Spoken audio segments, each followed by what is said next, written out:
The Fire Spook of Caledonia Mills. The winter of 1,922 inches Nova Scotia was defined by a brutal, unrelenting cold that froze the ground several feet deep and turned the rural landscape into a white, silent expanse.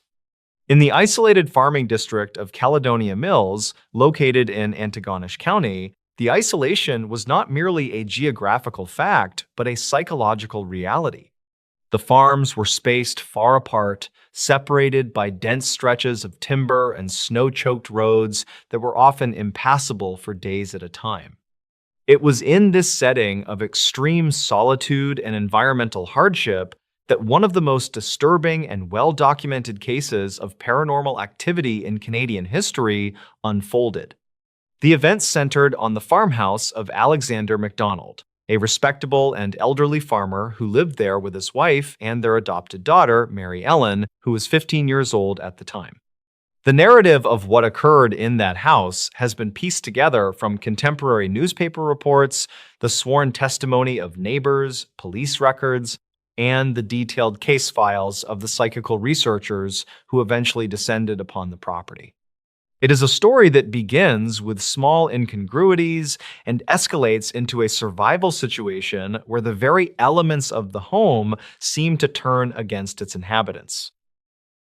The MacDonald farm was a typical structure for the region and era, a wooden, two-story house heated by wood stoves with no electricity and reliant on oil lamps for light. The family lived a life of routine and hard labor, deeply rooted in the Catholic faith and the Gaelic traditions of their Scottish ancestors. In mid-January of 1922, this routine was shattered by the onset of auditory phenomena that defied easy explanation. Initially, the sounds were dismissed as the natural settling of the house in the severe frost, the groaning of timbers, or the shifting of the foundation. However, the noises soon became distinct and rhythmic. The family reported hearing heavy, booted footsteps pacing the floor of the upper attic when the entire household was gathered in the kitchen below. Alexander MacDonald, a man described by his neighbors as practical and not given to flights of fancy, would take a lantern and climb the narrow stairs to investigate, only to find the attic empty, the dust on the floorboards undisturbed, and the windows latched tight against the winter wind. The auditory disturbances were merely the prelude to a more aggressive phase of activity that began to manifest within days. Physical objects in the house started to behave in ways that violated the laws of physics as the family understood them.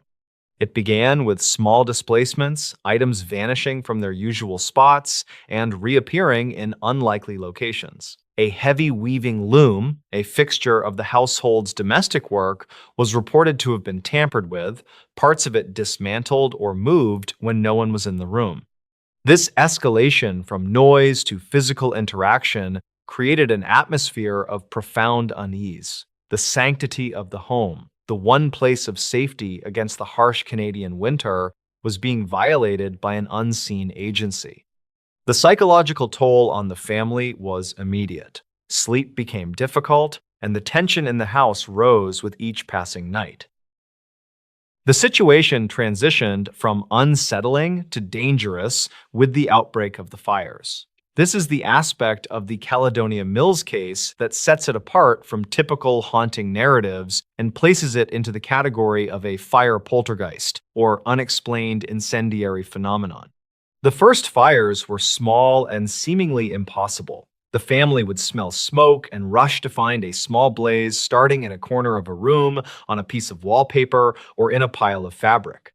These were not fires that had spread from the stove or the hearth. They were isolated points of combustion that appeared spontaneously in cold rooms.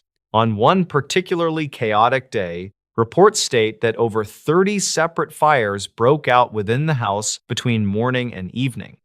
The family was forced into a state of constant vigilance, forming a bucket brigade within their own home, unable to rest for fear that the structure would burn down around them while they slept.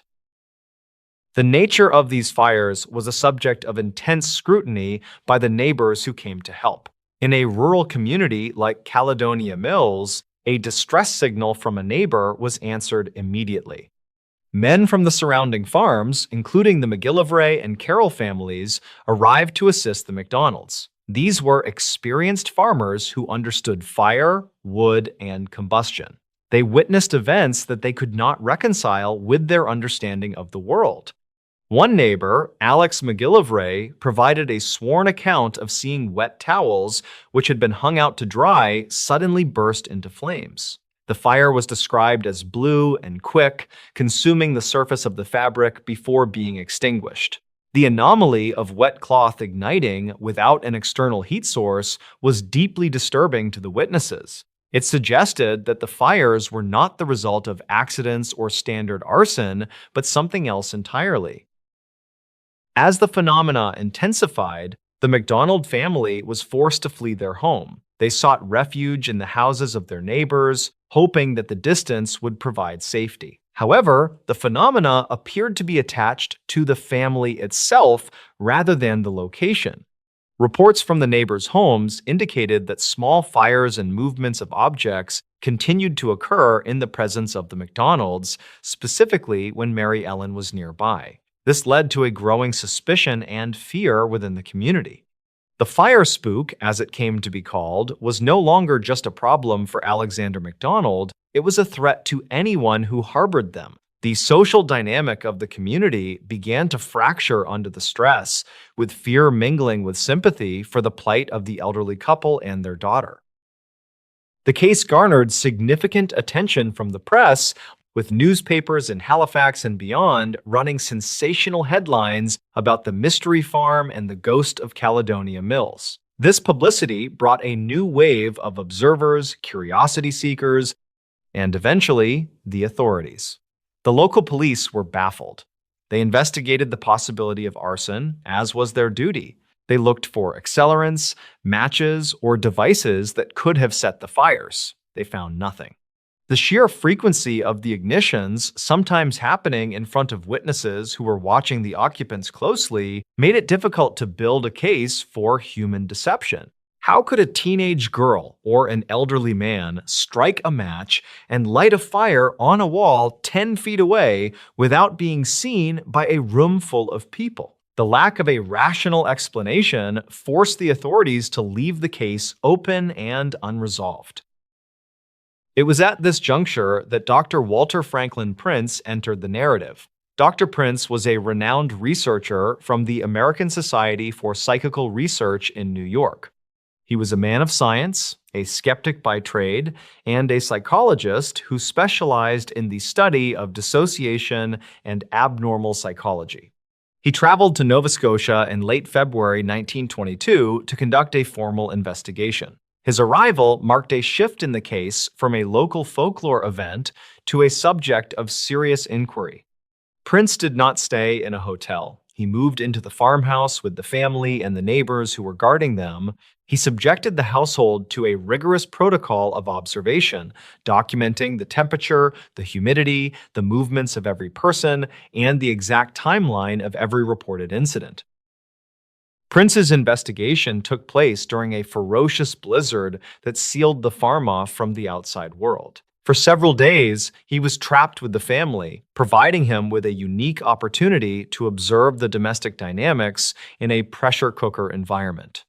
He noted the extreme stress that Alexander McDonald was under, a man watching his life's work and his home being dismantled by forces he couldn't fight. Prince also focused his attention on Mary Ellen. He observed that she was a quiet, somewhat withdrawn teenager who seemed to be at the center of the activity.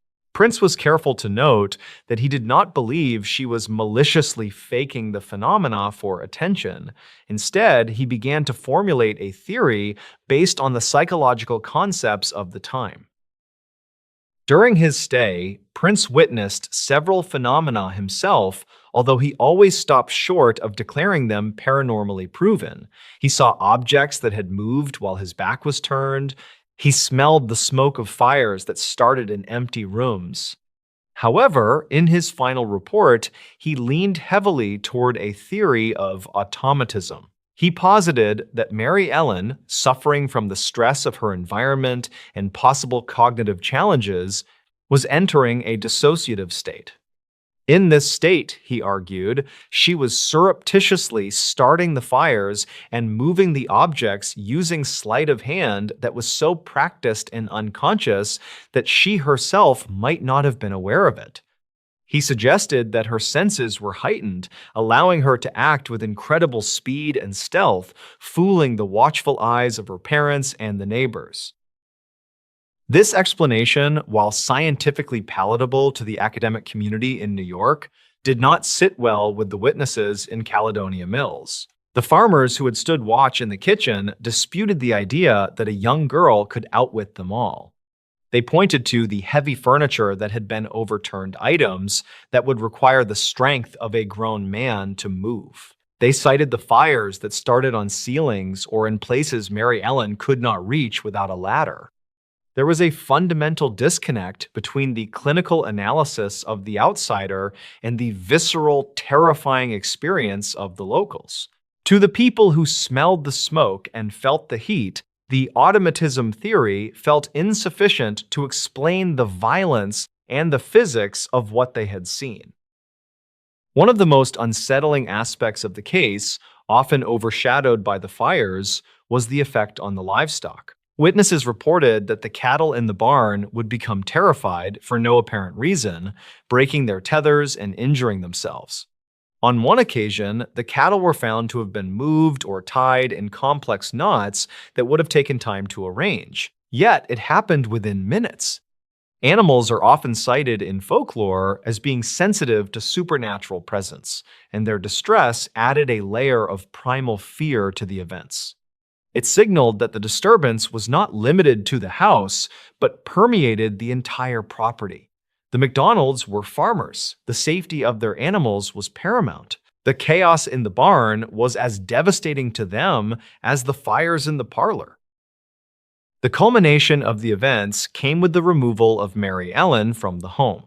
Following the advice of authorities and perhaps the subtle pressure of the community, she was taken to a mental health institution, a common and often tragic fate for individuals in that era who became the center of unexplained disturbances. Almost immediately after her departure, the fires at the McDonald farm ceased. The heavy footsteps in the attic stopped. The cattle calmed down. For Dr. Prince, this was the final proof of his theory. Remove the agent and the phenomena ends.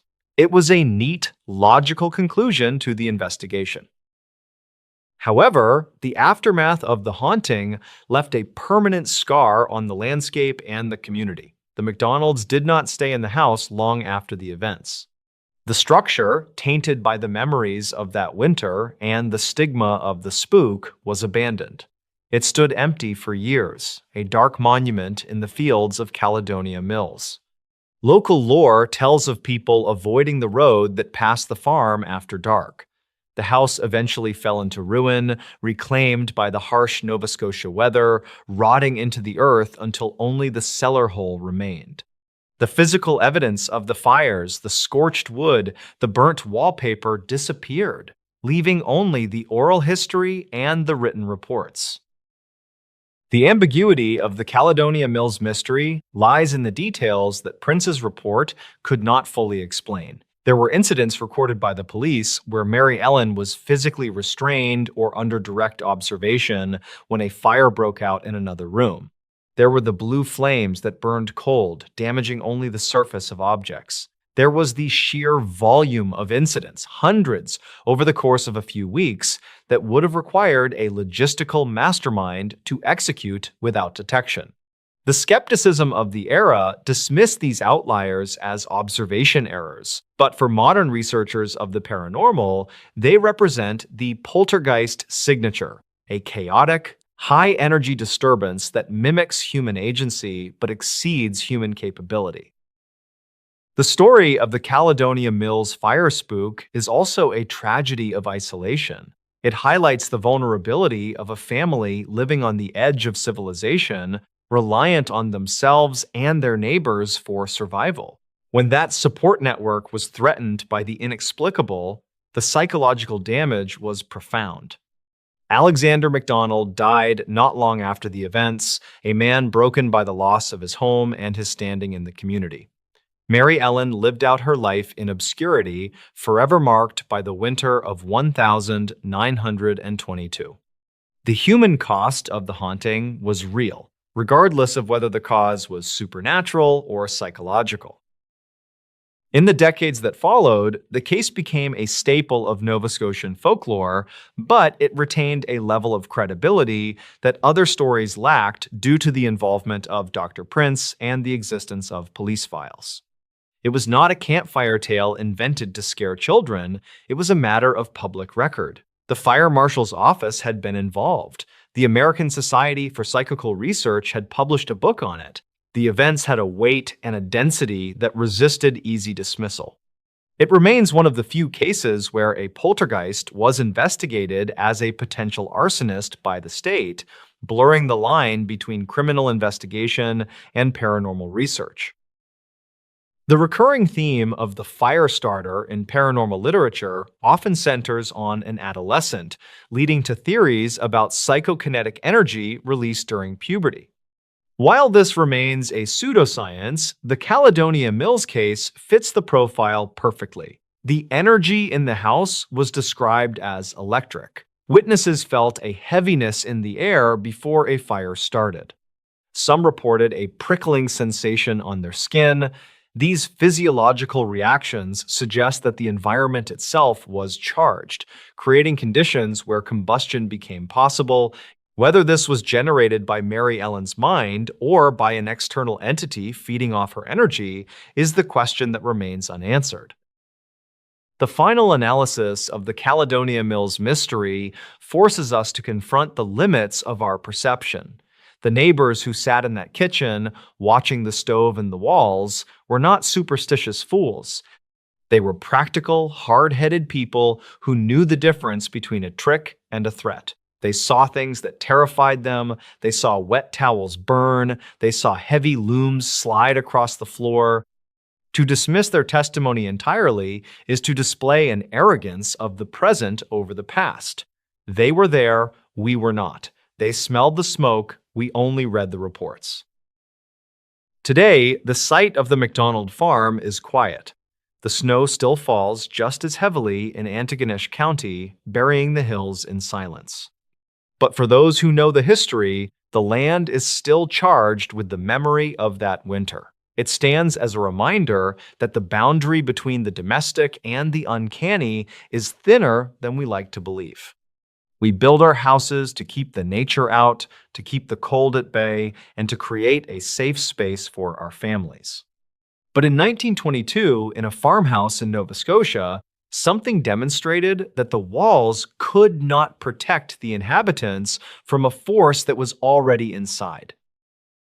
The legacy of the fire spook of Caledonia Mills is not just a ghost story. It is a documented historical event where the rational world collided with the irrational, and for a period of 2 months, the irrational won.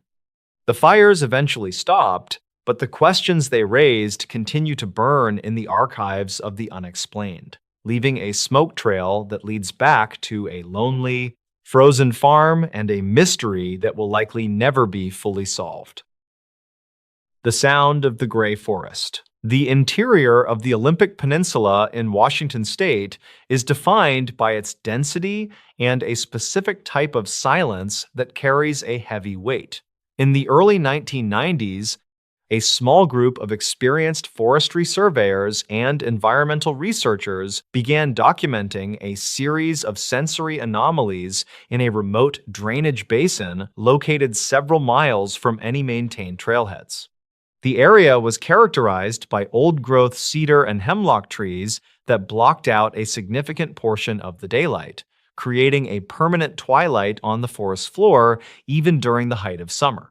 These professionals were accustomed to the isolation of the Pacific Northwest wilderness, but the reports coming out of this specific sector began to deviate from the standard challenges of fieldwork. It started with the persistent feeling of being watched from the tree line, a common psychological reaction to deep woods environments. but it quickly evolved into something more structurally organized and difficult to dismiss as mere isolation-induced anxiety. One surveyor, who had spent over a decade mapping remote sections of the Cascades and the Olympics, noted in his logs that the wildlife in the drainage basin seemed to disappear entirely once the sun dipped below the surrounding ridges. Usually, a forest of that size and health would be loud with the sounds of nocturnal insects, owls, and small mammals. Instead, the team described a vacuum of sound that felt unnatural. When they spoke to one another, their voices did not seem to carry. The sound would drop off just a few feet away from the speaker, as if the air itself was too thick to transmit vibrations. This acoustic dead zone became the primary focus of their private discussions at camp, as it interfered with their ability to coordinate their movements across the rugged terrain. They began to refer to the phenomenon as the gray blanket, describing how the fog and the silence seemed to work together to isolate each individual even when they were within sight of their colleagues. By the third week of the expedition, the reported experiences shifted from passive environmental oddities to active sensory disturbances. Multiple members of the team began reporting the sound of heavy, rhythmic breathing that seemed to originate from directly behind them. Whenever they turned to identify the source, there was nothing but the swaying branches of the hemlocks. This was not the quick, frantic breathing of a startled animal, but a slow, methodical respiration that matched the pace of a large lung capacity. One researcher recorded in his field notes that he stopped walking to tie his boot and heard the breathing stop exactly 2 seconds after he did. When he resumed his pace, the sound resumed. He tested this several times, finding that the auditory mimicry was nearly perfect but always slightly delayed, suggesting a conscious attempt to mirror his movements rather than a natural echo or an environmental fluke. The psychological strain on the crew became evident as the days progressed. They were not dealing with a threat they could see or a predator they could track. There were no tracks left in the soft moss, no broken branches, and no hair caught on the bark of the trees. The terrain remained undisturbed, yet the sensation of a physical presence was so overwhelming that several team members refused to leave the immediate perimeter of the base camp alone. They began to experience a shared perception of a tall, thin silhouette that would stand at the edge of their lantern light at night. This figure never moved or made a sound. It was described as being slightly darker than the surrounding night, a void in the shape of a human that lacked any discernible features. When they shone their high-powered flashlights toward the spot where they saw the shape, the beams would cut through the mist and reveal nothing but empty space between the trees. As the team moved deeper into the basin to complete their surveys, the time distortion began. This is a phenomenon often reported in high-strung survival situations, but the consistency among the different team members was what made this case stand out in local regional records. On one particular Tuesday, 2 surveyors left camp at 7 in the morning to mark a boundary line less than half a mile away. They estimated the task would take 2 hours at most. According to their watches and their internal sense of time, they performed the work and returned to camp in what felt like the expected duration. However, when they arrived back at the base, they found their colleagues in a state of panic. It was nearly 4 in the afternoon. The 2 men had been gone for 9 hours, but they had no memory of the missing 7 hours. They had not eaten their packed lunches, and they did not feel particularly hungry or tired, yet the sun was already beginning to set behind the western peaks. The lack of physical evidence was perhaps the most disturbing aspect for the researchers. They were trained to look at the world through a lens of data and tangible proof. They set up motion-activated cameras around the camp to catch whatever was stalking them. When they checked the film later, the cameras had been triggered dozens of times throughout the night. Every single frame was blank, showing only the empty forest floor or the trunks of the trees. There was no technical malfunction found with the equipment. It appeared as though something was triggering the sensors but remained invisible to the camera lens. This led to a theory among the crew that the phenomenon was not a biological entity at all, but some kind of localized electromagnetic or atmospheric anomaly that was playing tricks on their nervous systems and their electronic gear. One evening, the entire group experienced a collective auditory event that ended their desire to remain in the basin. They were sitting around a small stove, trying to maintain a sense of normalcy, when a sound like a heavy metallic lid being slammed shut echoed through the valley. It was followed by a series of vocalizations that sounded like human speech played backward and at half speed. The sounds did not come from a single direction. They seemed to vibrate through the ground beneath their feet. The team described the feeling as a low-frequency hum that made their teeth ache and caused a deep sense of dread in their chests. It lasted for approximately 3 minutes before cutting off abruptly, leaving them in that same heavy, suffocating silence they had grown to fear. There was no wind that night, and there were no industrial operations or low-flying aircraft within 50 miles of their location. The following morning, the decision was made to break camp and head back to the trailhead early. The retreat was marked by a sense of urgency that bordered on panic. As they packed their gear, they found that several items had been moved. Their heavy sample bags, which had been neatly stacked the night before, were now scattered in a wide circle around the campsite. Nothing was missing and nothing was damaged, but the bags had been relocated with a precision that seemed intentional. The heaviest bags weighed over 60 pounds, and moving them would have required significant effort, yet no one had heard a sound during the night. The moss on the ground where the bags had been dragged showed no signs of disturbance, as if they had been lifted and placed down rather than pulled across the surface. During the hike out, the lead surveyor reported seeing a man standing in a thicket of ferns about 50 yards off the trail. The man was dressed in clothing that appeared to be from the 1920s, consisting of a heavy wool coat and a wide-brimmed hat. He was standing perfectly still, looking away from the trail. The surveyor called out to him, thinking it might be a lost hiker or a local resident, but the man did not respond. When the surveyor stepped off the trail to get a closer look, the figure seemed to dissolve into the shadows of the trees. It didn't run or hide, it simply ceased to be visible as the light shifted. The rest of the team, who were only a few paces behind, saw nothing but the ferns. This incident further cemented the idea that the environment itself was projecting images or memories that had no place in the present moment. When the group finally reached the trailhead and returned to their office in the city, they found it difficult to translate their experiences into an official report. How does a professional researcher explain that they were intimidated by a silence that felt like a physical weight, or that they lost 7 hours of their lives while walking a few hundred yards?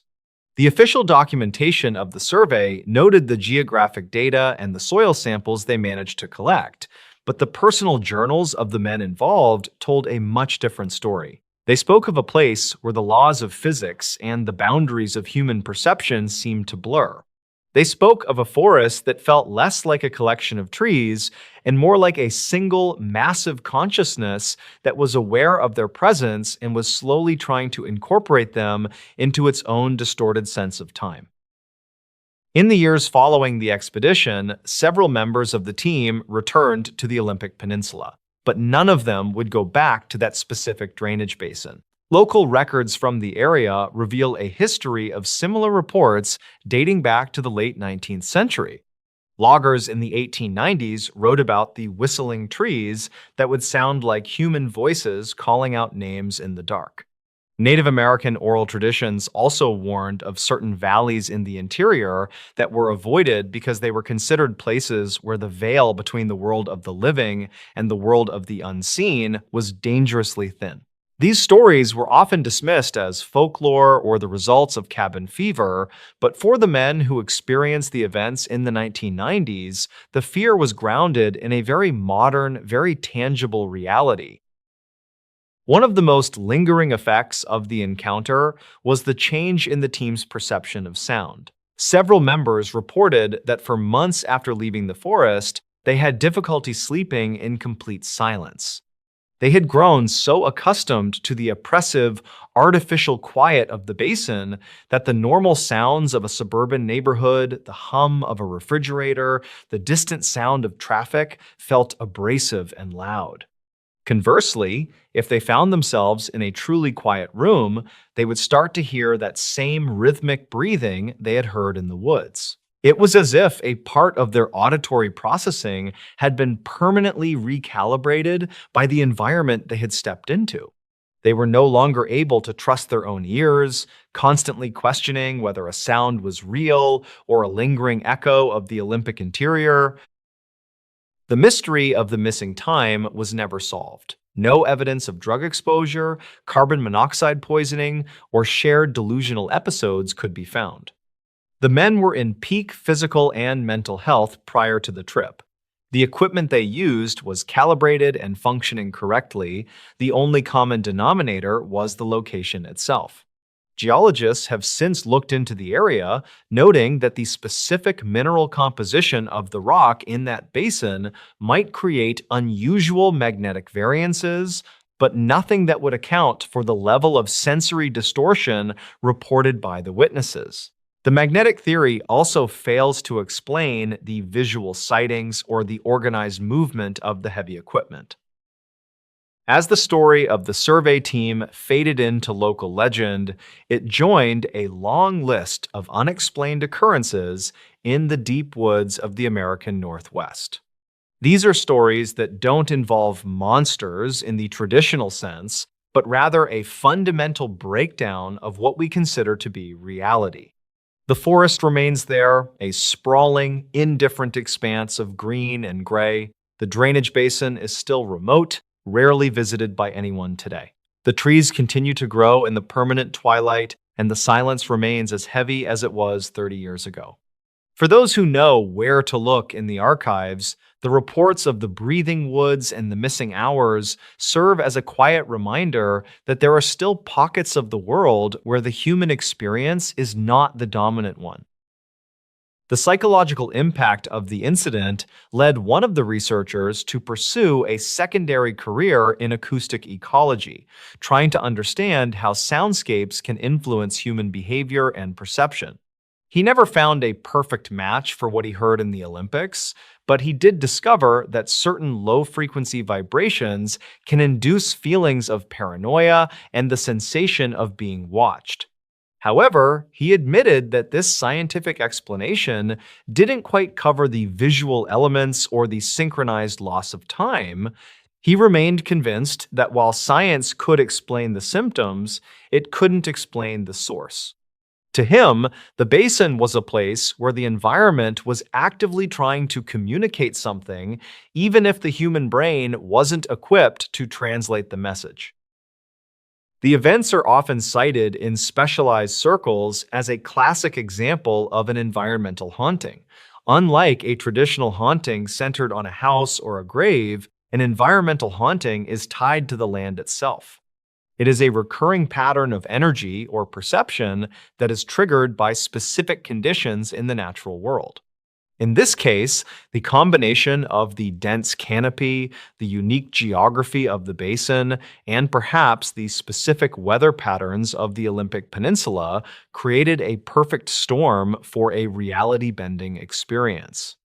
It suggests that our understanding of the wilderness is still very much on the surface, and that beneath the beauty of the national parks lies a layer of the world that is completely alien to us.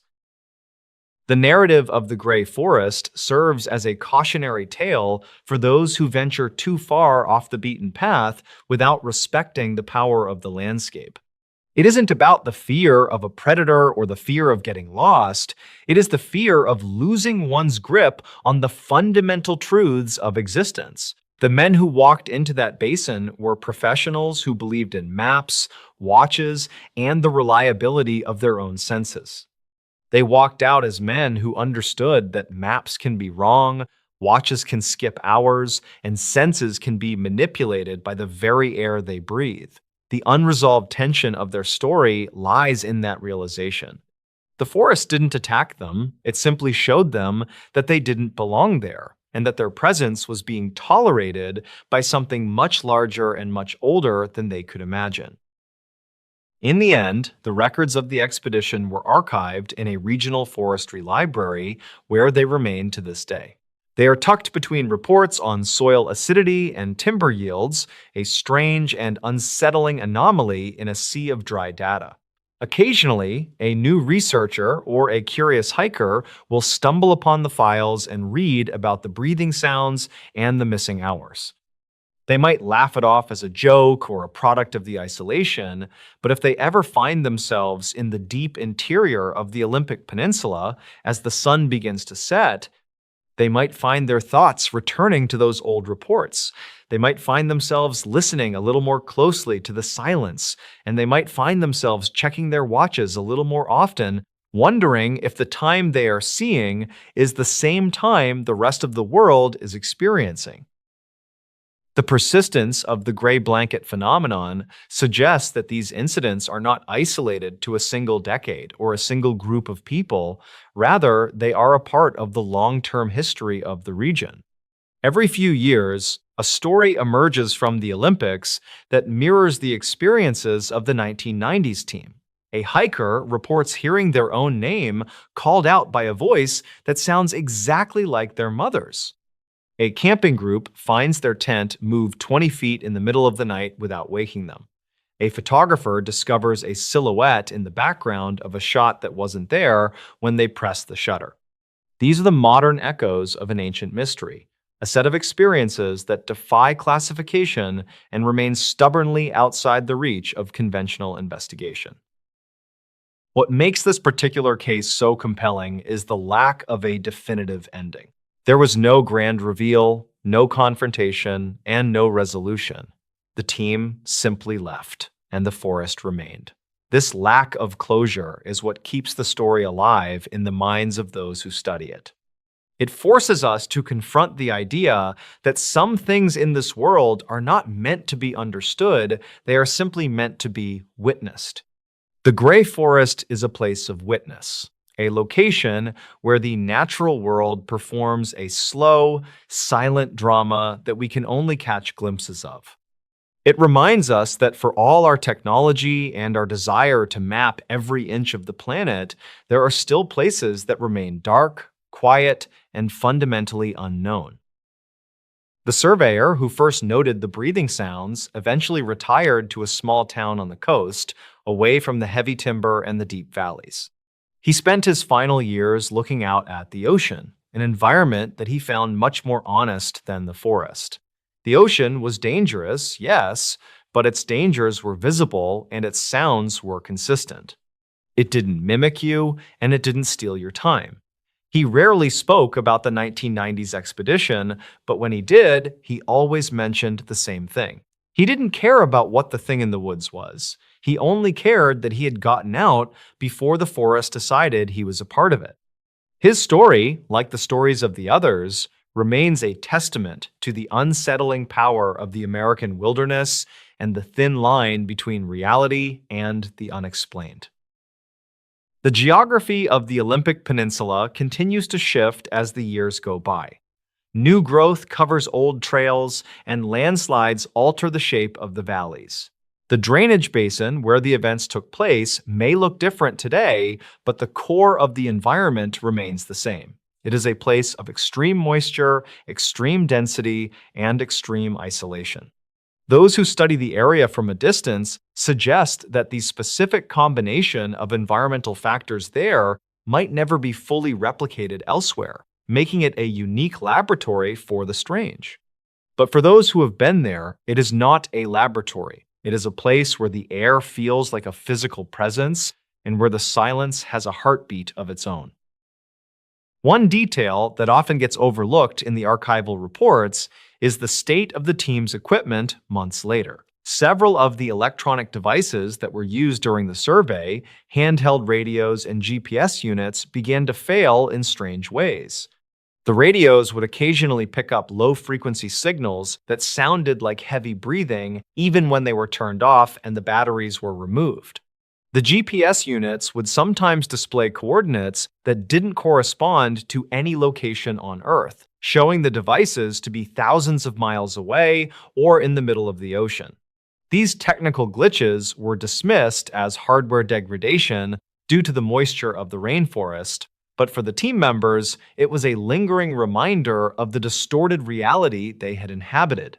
It was as if the equipment had been infected by the basin's logic, unable to function correctly in the normal world ever again. The legacy of the incident is found in the quiet conversations between park rangers and longtime residents of the peninsula. They know which areas to avoid during certain times of the year. They know that when the fog rolls in a certain way and the wind dies down completely, it's time to head back to the lowlands. They don't call it paranormal, and they don't call it a haunting. They just call it the way the woods are. This acceptance of the unexplained is a hallmark of the region, a recognition that the natural world has its own rules and its own moods. The story of the 1990s survey team is just one chapter in a much larger book of the Olympic interior, a book that is still being written by anyone brave or foolish enough to wander into the silence of the gray forest. As we look back on the timeline of these events, the escalation is clear. It began with a feeling, moved to a sound, transitioned into a distortion of time, and ended with a physical manipulation of the environment. This progression suggests a process of acclimatization, as if the environment was slowly tuning itself to the frequency of the human observers. If the team had stayed another week, it is impossible to know what the next stage would have been. Would the visual sightings have become more solid? Would the missing time have stretched into days or weeks? The decision to leave was not just a matter of comfort, it was a matter of self-preservation. They left because they realized they were losing the ability to distinguish between what was happening around them and what was happening within them. The final report from the lead researcher concluded with a surprisingly candid remark for a government document.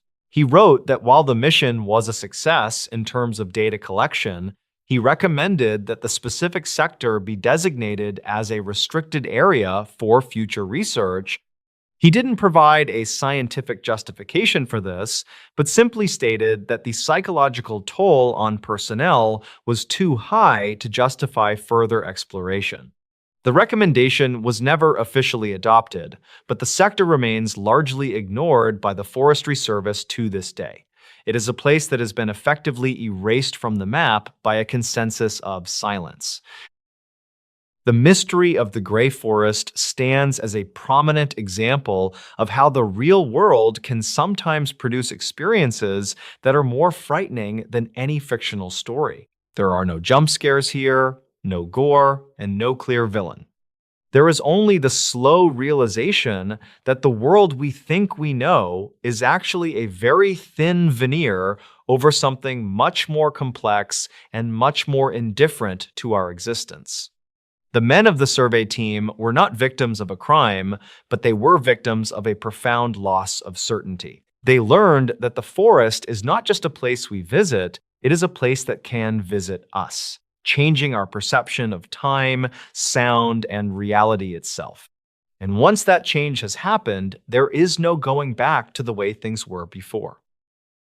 Today, the Olympic Peninsula remains a destination for millions of tourists who come to see its rugged beauty. They hike the trails, take photos of the moss-covered trees, and marvel at the scale of the landscape. Most of them never experience anything out of the ordinary. They stay on the path, they keep an eye on the time, and they return to their cars before dark. But for a few, the forest reveals its other side. They might notice the silence getting a bit too heavy, or they might hear a sound that doesn't belong. For them, the story of the 1990s survey team isn't just a piece of local history, it is a warning. It is a reminder that in the heart of the woods, there is a gray forest that is always watching, always breathing, and always waiting for someone to lose their way in its silent, timeless embrace. The details of the breathing and the silhouettes have been mirrored in other accounts across the border in Canada and further south in the Oregon wilderness, suggesting a broader phenomenon that spans the entire Pacific Northwest. Some researchers have suggested a link to infrasound produced by the interaction of wind and specific geological formations, which can cause hallucinations and physical discomfort. Others point to the possibility of unknown chemical compounds released by certain types of fungi in the deep woods. While these theories provide a comforting layer of scientific possibility, they fail to account for the shared nature of the experiences. When 5 different people see the same shadow and hear the same sound at the same time, the explanation must account for more than just an individual's brain chemistry. In the end, the story is left to the archives and the memories of the few who were there. It remains a definitive case of a real-world paranormal encounter that was documented by credible witnesses and never solved. It challenges our understanding of the environment and our place within it. The Olympic Peninsula is a vast and beautiful place, but it is also a place of deep shadows and unexplained silences. The next time you find yourself in the deep woods and the wind dies down and the birds stop singing, take a moment to listen. You might just hear the rhythmic breathing of the forest itself, reminding you that you are just a guest in a world that doesn't always play by your rules. The survey team members eventually moved on with their lives, but they were forever marked by those 3 weeks in the basin. One became a recluse, another changed careers entirely to work in urban planning, and the rest simply stopped going into the woods for recreation. The bond they formed was one of shared trauma and mutual understanding, a silent agreement never to fully explain what they felt during those missing hours. They knew that words would only diminish the reality of the experience. They had touched something that wasn't meant to be touched, and they had seen a side of the world that most people are lucky enough to never encounter. Their legacy is a reminder that the greatest horrors are often those that cannot be seen, but only felt in the weight of the air and the stillness of the trees. The story of the Gray Forest is not a ghost story in the traditional sense, but it is a story about the haunting power of the natural world. It is about the way a landscape can hold on to memories, or the way it can project a reality that is completely separate from our own. It is about the fragility of the human mind when faced with something it cannot categorize. As long as there are remote places on this earth, there will be stories like this. Stories of people who went into the wild and came back, changed not by what they saw, but by what they couldn't see. The Olympic interior remains a testament to that enduring mystery, a place where the gray blanket still falls and where the silence is never truly empty. What happened inside this roadside motel room will shock you. The motel sat along a fading highway outside Flagstaff, Arizona, a place drivers passed without remembering. In late autumn, one occupied room became the focus of an investigation that never fully closed.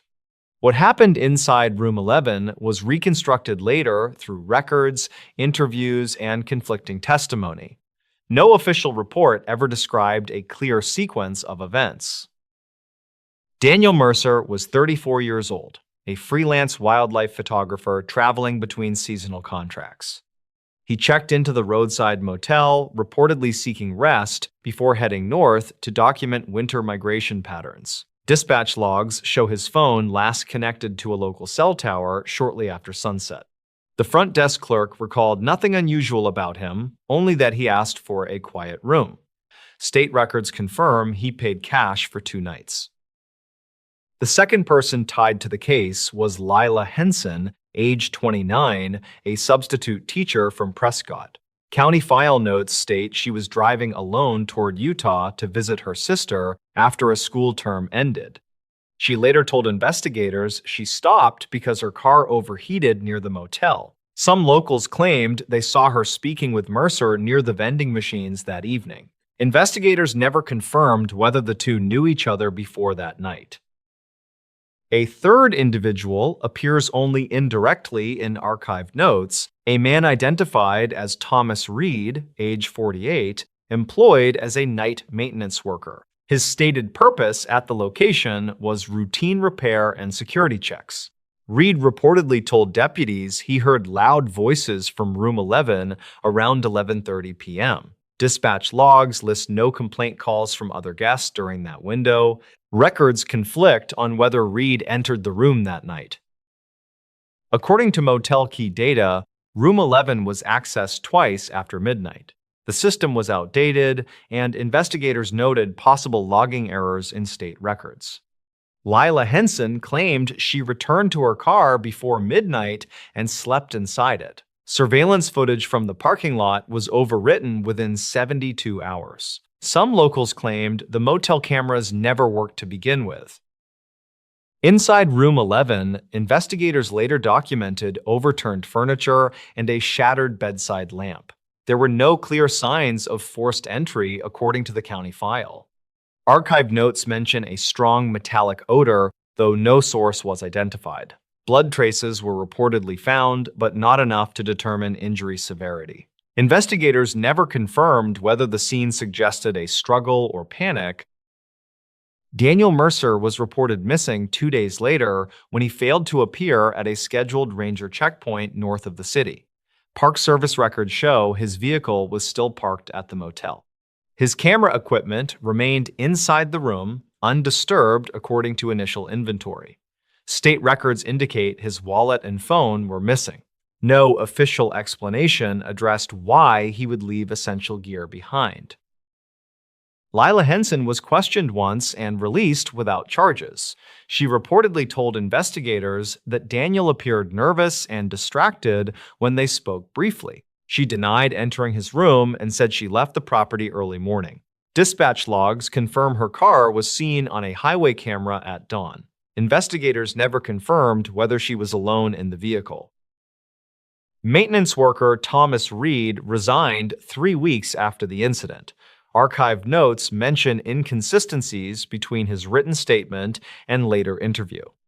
He reportedly claimed he smelled ozone near room 11, a detail not supported by forensic analysis.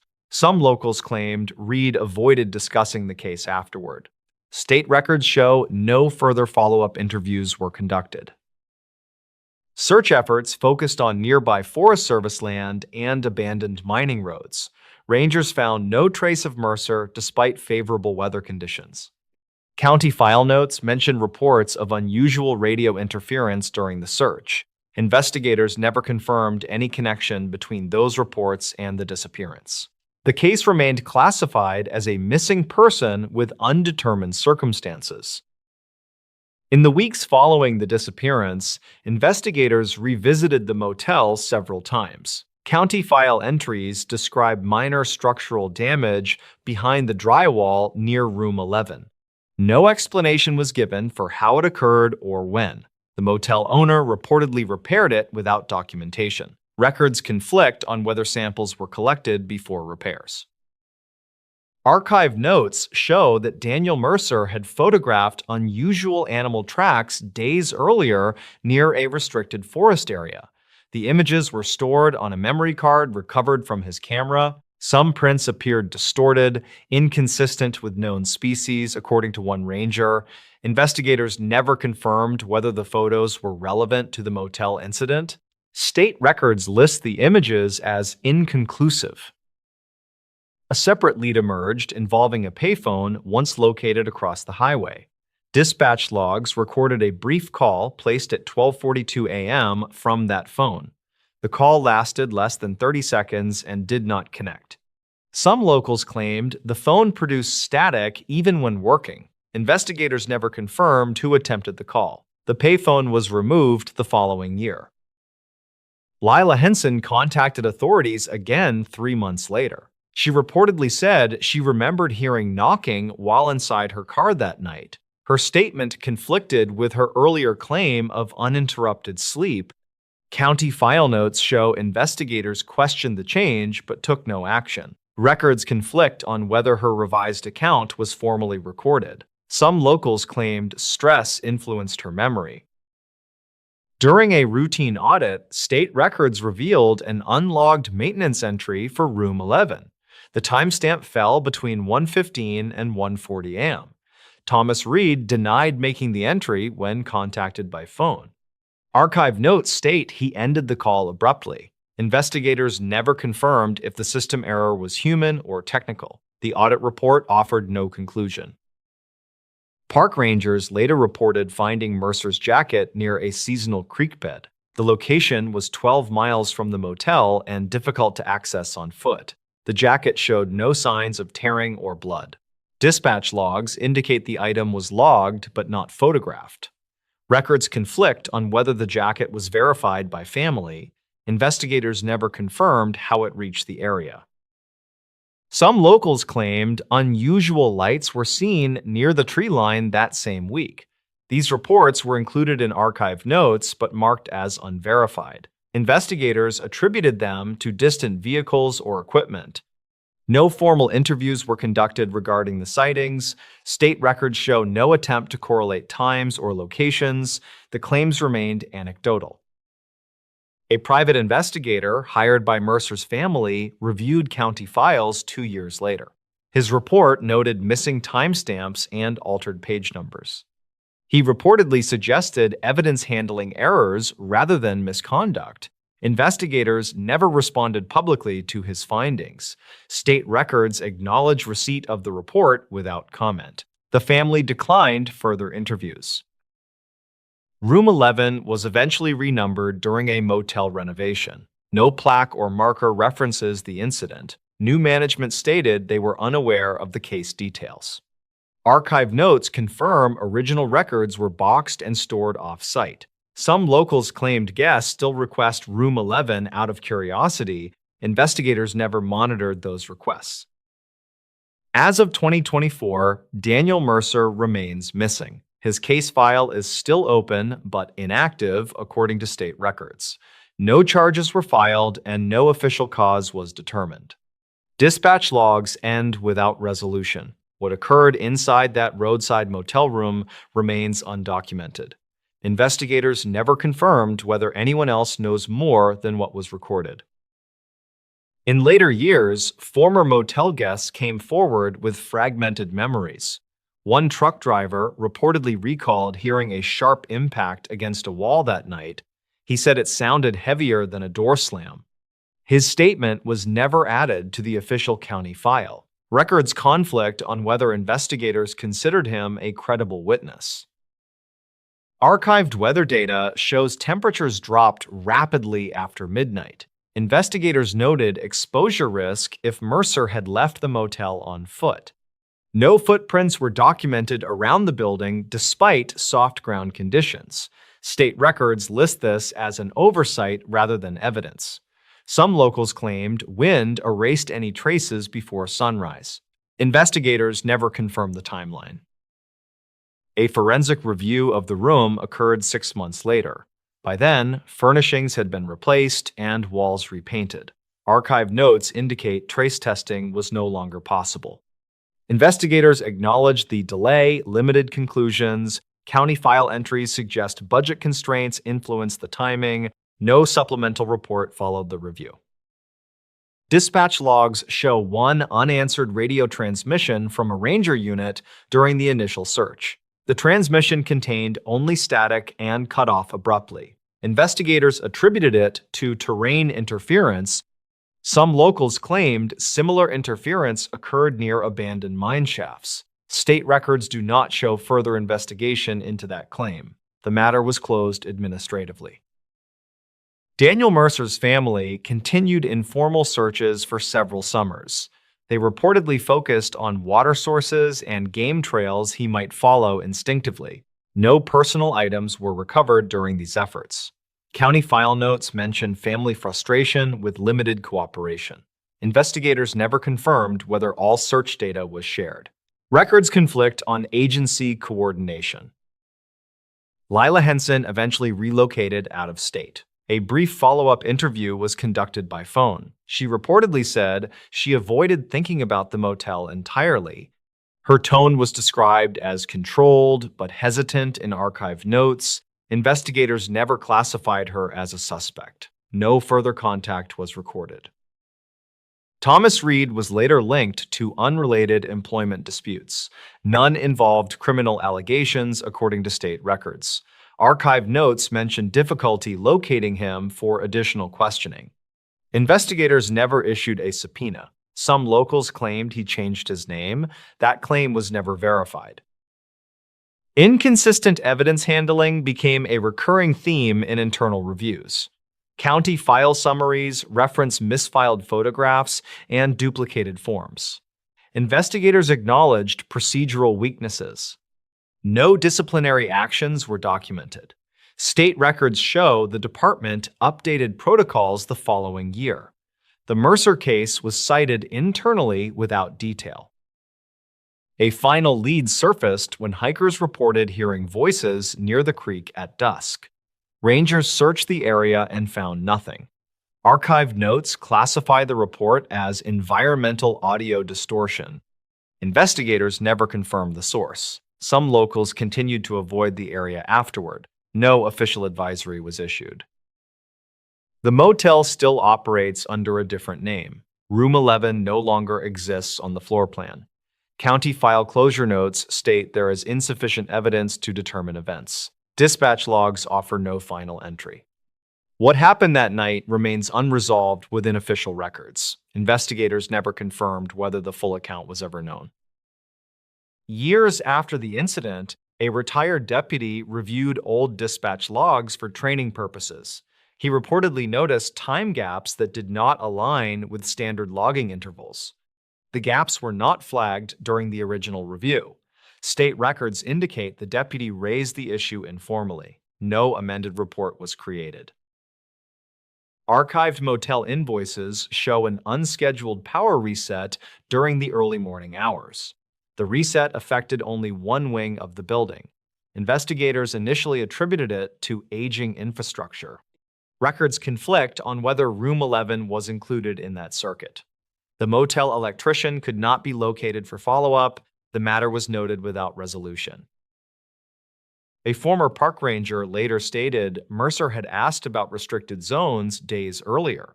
The ranger recalled the questions as unusual but not alarming. Archived notes include this recollection without corroboration. Investigators never confirmed the conversation through written records. State files list the ranger's statement as supplemental. No further inquiry followed. County file entries reference a handwritten note found in Mercer's car. The note listed coordinates without explanation. Investigators attempted to locate the area with no results. Records conflict on whether the coordinates were accurate or incomplete. The note was returned to the family. No copy remains in evidence. Several months later, a utility worker reported finding a damaged flashlight near a service road. The item matched the model Mercer owned. Dispatch logs show the report was acknowledged. Investigators never recovered the flashlight. Archived notes suggest it may have been discarded before retrieval. State records do not clarify the outcome. Public interest briefly increased after a regional news segment aired. The segment cited missing person statistics and rural motel risks. Some locals claimed the coverage overstated known facts. Investigators issued a brief statement reaffirming uncertainty. County files include a transcript of the broadcast. No new tips were logged afterward. An academic researcher later requested access to anonymized case data. The request was partially granted. Archived notes show several pages were withheld. Investigators cited privacy concerns. Records conflict on what criteria were applied. The researcher published no findings related to the case. During a wildfire evacuation years later, the surrounding area was searched incidentally. Crews found no remains or personal effects. Dispatch logs mentioned terrain disruption from previous fires. Investigators noted that any earlier evidence may have been destroyed. State records classify this as an environmental limitation. The search yielded no updates. Mercer's disappearance continues to appear in internal training materials. It is referenced as an example of incomplete data. County file summaries emphasize procedural caution. Investigators never attributed fault to any individual. Records conflict on whether earlier intervention could have changed outcomes. The case remains instructive rather than resolved. No additional witnesses have come forward in recent years. The motel incident is rarely discussed publicly. Archived notes end with a recommendation for periodic review. Dispatch logs remain unchanged. What occurred inside that roadside motel room remains unsupported by definitive evidence. Investigators never confirmed whether the truth was lost or simply unrecorded. The Siege of the MacDonald Homestead. The landscape surrounding the Chenalacart in the early 19th century was a place defined by water and stillness. Located in what is now Western Ontario, the region was a dense tapestry of marshlands, slow-moving tributaries, and heavy, brooding forests that crowded the edges of the settlement. The air hung thick with moisture, blurring the horizon and dampening sound. It was a place where the separation between land and river often felt indistinct, a geography of mud and reeds that demanded constant vigilance from those who attempted to farm it. The silence of the area was not empty but heavy, filled with the drone of insects and the shifting of water against the banks. In 1829, this isolated stretch of land became the setting for a series of events that would eventually be recorded in the annals of Canadian folklore as one of the most violent and prolonged physical hauntings on record. The focus of the disturbance was the homestead of John MacDonald, a quiet and industrious man who had settled in the Baldoon settlement near Wallaceburg. The house itself was a sturdy structure, built from the timber, cleared from the property, designed to withstand the harsh winters and the humid summers of the lowlands. It was a functional, unpretentious dwelling that housed MacDonald and his family, offering shelter against the raw elements of the frontier. The disturbances began in the summer, a season usually dedicated to the hard labor of maintaining crops and livestock. The initial anomalies were easily dismissed, attributed to the natural settling of the house or the mischief of local wildlife. Members of the family reported hearing odd sounds within the walls, dull thuds that did not correspond to any known cause. At first, these noises were infrequent, occurring only at night when the house was still. They were described as the sound of something heavy dropping onto the floorboards in the empty attic, or the scratching of a large animal against the exterior logs. However, inspections of the property revealed nothing. There were no rats, no raccoons, and no loose timber that could account for the persistent, rhythmic nature of the sounds. As the weeks progressed into late June, the activity escalated from auditory to physical. The first incident to cause genuine alarm occurred on a clear afternoon when the women of the household were working in the barn.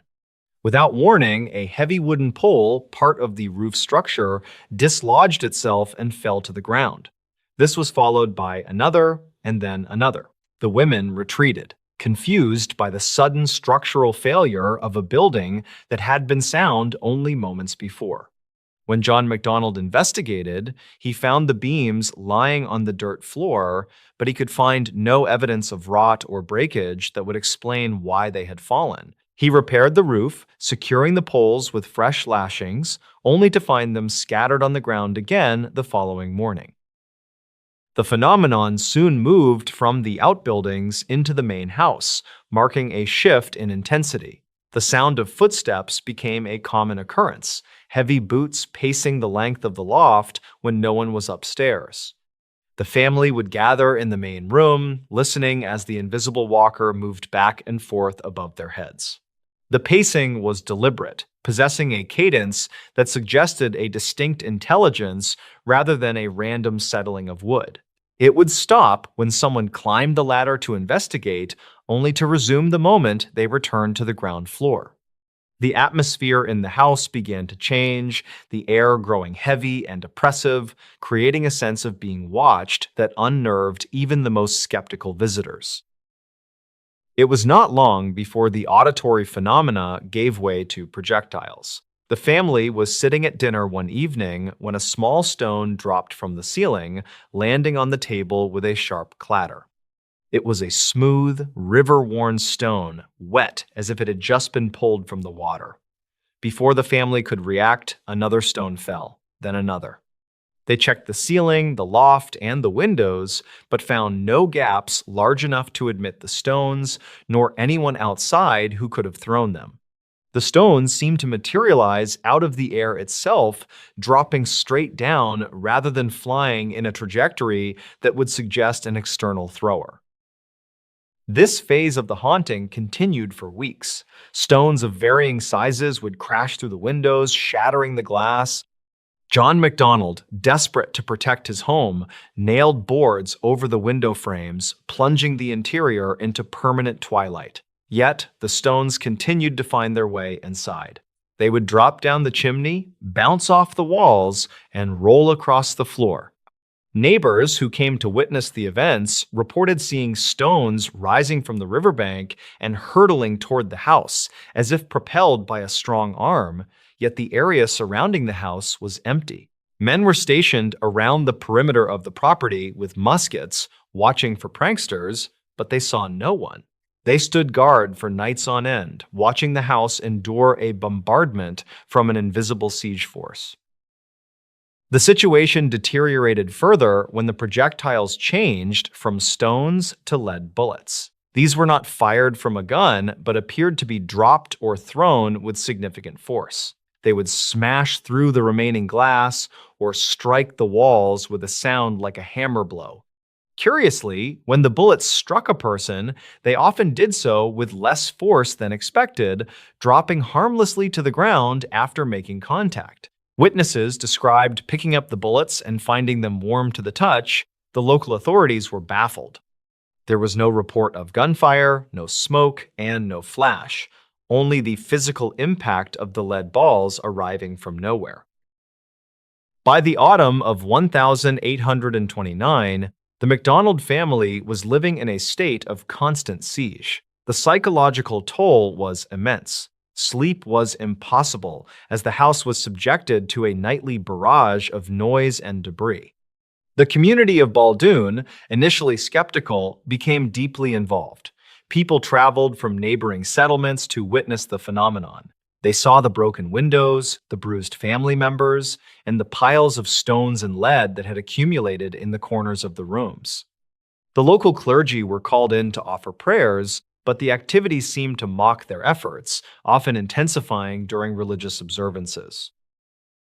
The haunting then took a more dangerous turn with the arrival of fire.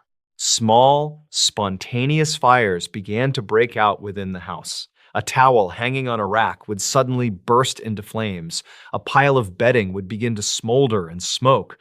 These fires occurred in plain sight, often when multiple witnesses were present. On one occasion, a visitor watched as a small flame ignited on the cuff of his own coat. The family was forced to institute a constant fire watch, keeping buckets of water in every room. They lived in fear that the house would be consumed while they slept. The fires were not limited to the house. The outbuildings, which had been the site of the initial disturbances, became targets. The barn, filled with the season's hay, was a constant source of anxiety. Despite the family's vigilance, fires would start in the center of the haymows, in areas that were inaccessible and damp. John MacDonald and his neighbors spent hours extinguishing these blazes, only to have them reignite elsewhere. The smell of smoke became a permanent part of the atmosphere at the homestead, clinging to the clothes and hair of everyone who lived there. As winter approached, the activity shifted again, targeting the livestock. The animals on the farm became skittish and unmanageable. Horses would be found trembling in their stalls, their coats soaked with sweat as if they had been ridden hard all night. Cows would break free from their enclosures, found miles away in the dense woods. The family reported hearing the sounds of a phantom hunt, the baying of hounds, and the shouting of men echoing from the forest, though no hunters were ever seen. The oxen were found with their tails braided and knotted in intricate patterns that would have taken hours for a human to accomplish. The most disturbing aspect of the livestock phenomena involved the death of the animals. Chickens were found dead with their necks broken, a prize ox dropped dead in the field without any sign of illness or injury. The economic impact on the McDonald family was devastating. They were losing their home, their peace of mind, and now their livelihood. The community rallied around them, offering labor and supplies, but the fear was contagious.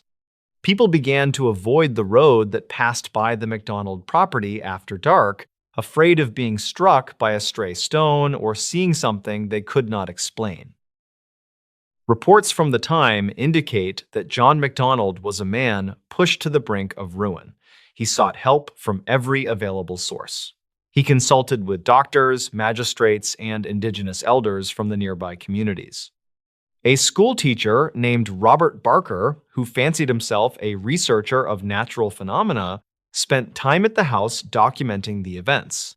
Barker recorded the trajectory of the stones and the frequency of the fires, attempting to find a scientific explanation. He noted that the stones often followed curved paths that defied the laws of physics, turning corners to enter rooms or navigating around obstacles before striking their target. One particular incident recorded by witnesses involved a cradle where the infant of the family slept. The heavy wooden cradle began to rock violently on its own, faster and faster, until it seemed it would tip over. When the mother rushed to steady it, she was thrown back by an unseen force. The baby remained asleep, undisturbed by the motion. This event was witnessed by several neighbors who had come to offer support. They described the air around the cradle as being cold, a localized drop in temperature that chilled the skin. The haunting continued into 1830, spanning nearly 2 years of relentless activity. The family was exhausted. They had moved furniture out of the house to save it from fire, living in a bare shell of a home. The windows remained boarded, the chimney blocked to prevent stones from entering. They cooked outside when the weather permitted, afraid to light the hearth indoors. The isolation of the McDonald family deepened as the phenomenon persisted. While the community was sympathetic, there was also a growing sense of unease, a fear that whatever was afflicting the McDonalds might spread to other households. In an effort to end the torment, John McDonald traveled to consult with a woman known for her knowledge of the supernatural, the daughter of a man who had been involved in similar cases in the past. She lived a considerable distance away, and the journey took him several days.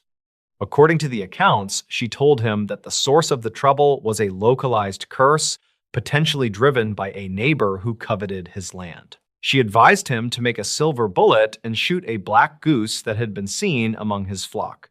The presence of this bird had been noted by the family. It was a stray that did not belong to their gaggle and seemed always to be present when the disturbances were at their peak. This element of the story, while steeped in the folklore of the era, is a matter of record in the testimonies of the time. MacDonald returned to Baldoon and fashioned a bullet from a piece of silver. He waited for the appearance of the black goose. When he spotted it near the river, he fired. The bird was struck and wounded, fleeing into the tall reeds of the marsh. MacDonald attempted to pursue it, but the terrain was too difficult, and the bird vanished into the thick vegetation. He returned to the house, unsure if his action had any effect. The following day, reports circulated in the community about an elderly woman who lived in a nearby cabin. She was a solitary figure, often at odds with her neighbors, including the MacDonalds. It was said that she had been discovered in her home suffering from a sudden and unexplained injury to her arm, a wound that corresponded to the location where the goose had been shot. The woman refused medical attention and remained secluded in her cabin. While no legal connection was ever made and no crime was ever charged, the timing of her injury coincided precisely with the shooting of the bird. Whether coincidental or causal, the activity at the MacDonald homestead ceased almost immediately after this event. The stones stopped falling, the fires no longer ignited, the sounds of pacing in the loft faded into silence. The sudden cessation of the phenomena was as jarring as its onset. The family, who had lived in a state of high adrenaline alert for 2 years, found themselves in a quiet house. The relief was palpable, but so was the lingering trauma. They had survived a prolonged assault by forces they could not understand or name. The aftermath of the Baldoon haunting left deep scars on the landscape and the people.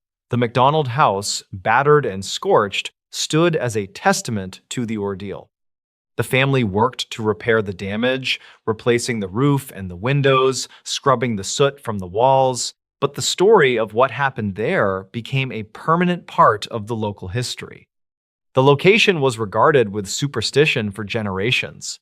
People would point out the site as they passed, recounting the stories of the stones that flew like birds and the fires that started from nothing. Historians and researchers who have examined the Baldoon case have noted the sheer volume of witnesses. This was not a story told by a single frightened individual in the dark. It was a public event, witnessed by dozens of people in broad daylight. The stones were held in the hands of skeptics, the fires were extinguished by the bucket brigades of the community, the bullet holes in the walls remained visible for years, physical proof of the violence that had occurred. The sheer duration of the event, lasting nearly 2 years, sets it apart from fleeting paranormal encounters. It was a sustained occupation of a domestic space. The nature of the phenomena at Baldoon shares characteristics with what is now classified as poltergeist activity, the movement of objects, the targeted fires, the noises. However, the intensity and the aggressive nature of the projectiles were unusual. The stones did not just fall, they were thrown with intent. The bullets suggested a mimicry of human violence, a ghostly reflection of the weaponry of the time. The events seemed designed to drive the family out, to make the land uninhabitable. It was a territorial dispute between the living and the unseen. In the years that followed, the McDonald family continued to farm the land, though the memory of the siege never fully faded.